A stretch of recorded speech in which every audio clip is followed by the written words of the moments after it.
Hello friends, কেমন আছো তোমরা সবাই? ওয়েলকাম টু বাড়িতেই ফাস্ট ফুড অ্যান্ড কারিজ। চলো চিকেন পকোড়াটা বানিয়ে ফেলি। আমি এখানে 700 মতো চিকেন নিয়েছি। চিকেনটা ম্যারিনেট করে নেব। দিয়ে দেবো ডিম, নুন দেব,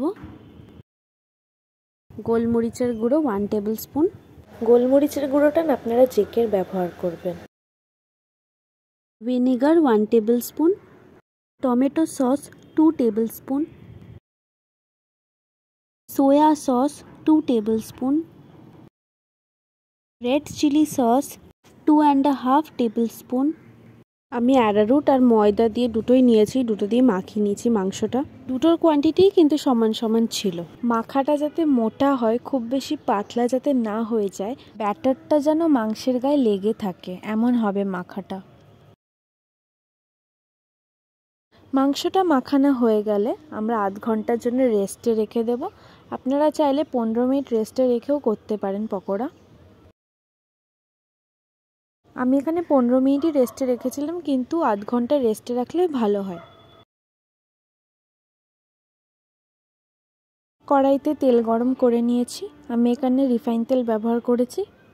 তেল গরম হয়ে আসলে মাংসের পিসগুলো একটা একটা করে ছেড়ে দেব।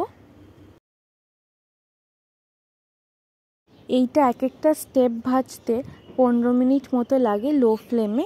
ঢাকা ঢাকা দিয়েও ভাজতে পারেন, এমনি খুলেও ভাজতে পারেন। মোট কথা লো ফ্লেমে এটা 15 মিনিট সময় লাগে পুরোপুরি সেদ্ধ হতে।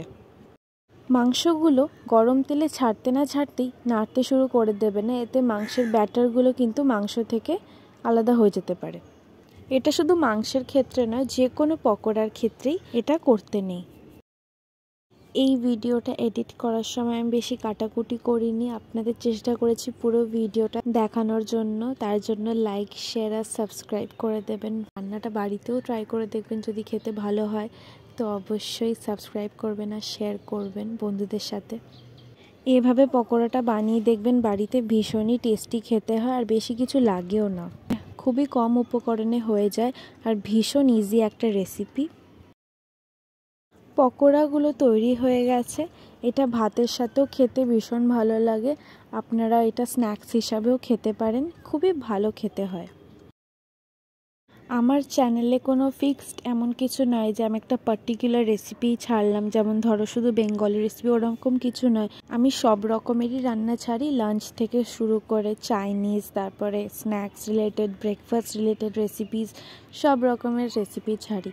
So please subscribe to my channel and thanks for watching. আর হ্যাঁ, রান্নাটা একদিন করে দেখবেন, ভীষণ ভালো লাগবে। Bye by.